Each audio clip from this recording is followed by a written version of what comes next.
guys, Overlord here, back again with another review, unexpectedly, so I guess that makes me a liar. Too bad. But today we'll be taking a look at the MEGO Stan Lee. So without further ado, let's get into it, kicking things off with the articulation because he has no accessories. So let's get into it, shall we? Let's. And also, disclaimer, I'm not doing all the fancy editing and slideshows and that stuff. Why is my hand freaking out? So yeah, because this is a fairly simple release. It's got no accessories and it's a MEGO figure, so the scale is practically irrelevant because everything I own, well, everything I use for size comparisons is pretty much shorter than this guy. So, articulation, I guess if you don't know it, the head can rotate side to side. That works just fine. Looks like him, for the most part. I will say I wish he had, like, lenses on his glasses. That's about my only gripe. He doesn't have lenses for his glasses. But, you know what? That's fine. It is MEGO. I'll let it slide. The arms will move a little bit. When are they going to go to the ball hinge shoulders like the retro cloth NECA figures? Because I've been hearing that for at least, I want to say 2 years now. I think they announced it at MEGO Meet 2019. They were going to go to the ball hinge joint system for the smaller figures. All these figures, the 8-inch figures. And maybe introduce some 3-inch stuff. I haven't seen heads or tails of that. The only things that have the ball hinge joints are the 12-inch. Or are they 14-inch? I forget. They're like bigger. I think they're bigger than 12-inch. But the bigger figures, those have the ball hinge shoulders and hips and things. Need that on these figures. It helps put the shoulders where they need to be. So like right about here. And then it also allows you to move the arm out, because as it stands, you can only really move it forward and back a little bit. He's also got a hinge at the elbow, which works just fine. And then his wrists are on, speaking of which, ball hinge joints, which I will say have loosened up a little bit. He does have kind of a ball joint at the waist. Now I don't know what joint they use on the big figures for that, but on this guy it's clearly the rubber band doing all that, or it's actually a nylon band now, I believe. You can kick forward and back. You can move his leg out a little bit, not a lot. It starts to get tight after a while, and then he's got a single hinge in the knee. Bend it back. And then he's got a hinge in the foot. No rocker, but I guess if you want to count the shoes as being loose on the foot as a rocker, he kind of has a little bit of a rocker. You're going to flex the shoe a bit, but you can get him to stand flat-footed on the ground even though he doesn't have a rocker. So if that's a plus or minus, that's up for you to decide. But yeah, it looks like Stan Lee. Cool figure. Fairly basic, if I'm being honest. Would have been nice if he had like a chair to sit in or something. I will say the torsos on these do not like to sit right. There we go. Takes a hot minute to straighten that out. But yeah, it looks like Stan Lee. Again, kind of wish he was in a chair maybe. Would have been nice if he had a chair. But other than that, maybe a Marvel comic, but I don't know if because of licensing they could have given him like Spider-Man Amazing Fantasy or something. But some size comparisons. I do have quite a few sitting here. Here he is next to the Marvel Legends Stan Lee, which looks like Stan Lee Jr. That's funny.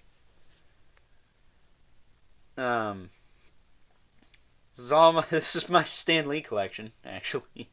I know there's, what is it? There's like a Hot Toys Stan Lee, which that's not even within my ballpark Excuse me. As far as price range goes. And then there's the Marvel Legends SDCC exclusive that has the Spider-Man suit underneath his clothes. Kind of looks like this. But there's the Marvel Legends Stan Lee. And comparing the head sculpts, actually. I can get him to stand up here.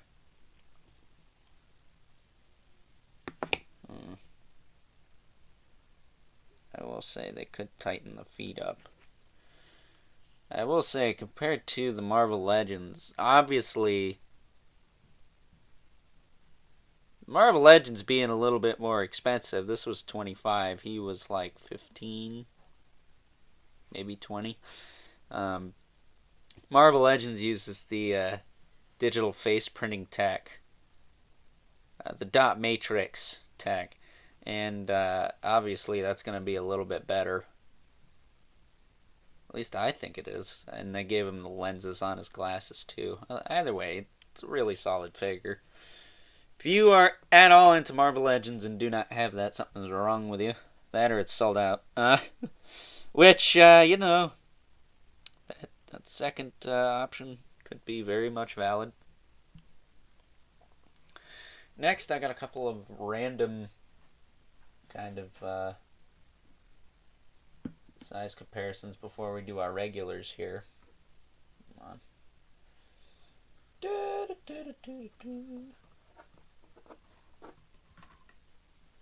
Here he is next to another, I believe, 8-inch figure. Here's the Iron Giant, who also came in the same BBTS order. Now, the thing with the Iron Giant is this is actually my replacement. BBTS refunded me for the last one for having a bobblehead torso joint, which I can assure you that has been completely 100% resolved. Nice and tight. I love that. Lights up too. But yeah, Iron Giant is, I think, the tallest thing I've reviewed. That's not like a $20 12-inch figure. I think he's pretty much the tallest. I'm not going to say 1/12 scale because that's a lie. I don't really know what scale he is in because the little kid that sits on his shoulder is not 6-inch clearly. Then other size comparison, here he is next to Dookie from the G.I. Joe Classified series. I know it's not a Marvel Legends, but it's damn close. Yeah, another replacement figure. I actually just got it today, and I'm actually recording this video today, the day it is being uploaded. So if it's uploaded a little bit past 5, then you know why. Yeah, Duke is awesome, by the way. I'm probably going to review that figure in the new year. I'm not going to get to it this year. Just not. But, I will say, the butterfly joint on the right side that was giving me trouble with the first one, I think it's working. It's just there is too much crap in the way for that thing to actually get proper range of movement. So I think I'm going to just leave it as is. Just to talk about it a little bit. I mean, it feels like his shoulder's just going to get in the way of that. Kind of feels like it's moving, kind of doesn't. I can't really tell at all. The other side moves, but, maybe they're all like this. I have no idea. So, just flipping there. I don't know. It's weird. It's weird. I might shove him in the freezer again and see if that works, but regardless, still a cool figure, and I'm glad to have him again. Also, I did not know he had a walkie-talkie that pegged onto his belt, or whatever that thing is. So, getting that out of the way. Oh, also, top 10 figures of the year right here. Not Duke, but Iron Giant, absolutely. Abso-freaking-lutely. Love that figure. It's amazing what a not shit QC problem does. then we got our two regulars. We got the Brother Mandibulus from the Mythic Legions, which still waiting on those, by the way. And Spawn, which also still waiting on that, by the way. I'm not going to go online and bitch about it like some people, but, you know. Spawn is actually almost as tall as Stan Lee. That's ridiculous. This figure's almost too big, but he's too awesome for me to care. And Brother Mandibulus. What scale are these? I thought these were 7-inch, but Spawn is clearly taller than he is. Like, he's almost as tall as where his horn ends. So I don't know what scale Mythic Legions are packing at. People say Marvel Legends are smaller than them, and I'm like, well, really, how big are Mythic Legions? Or better yet, how big is this dang Spawn? But, excuse me, yeah, that's about all I have for size comparisons. So, final thoughts, wrapping up with final thoughts. Overall, if you are at all a fan of Stan Lee as far as his work goes, I think you should pick this up. I think it's a decent figure for the price point, which is $20 or less, depending on where you get it.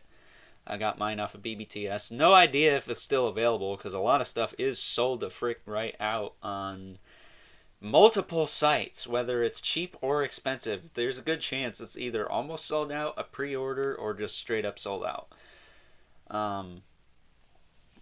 Ironically, I don't believe a lot of Mythic Legions are, so, go and get those. But, yeah, I will say, compared to the Marvel Legends, I like the outfit on this one better, but it's not in scale with Marvel Legends, so this is obviously going to be the one with Marvel Legends. This one, I'm going to stick with the rest of my MEGOs. I should get, like, a MEGO Spider-Man to go with this, shouldn't I? Food for thought. But yeah, I would recommend it for the price point. Other than that, I really have nothing else to say. It's not the most interesting figure as far as being an action figure goes. It's not like the Universal Monsters or the Headless Horseman or even some of the Star Trek ones. Those are just overall more interesting characters. This is more or less, it's about the person that it is.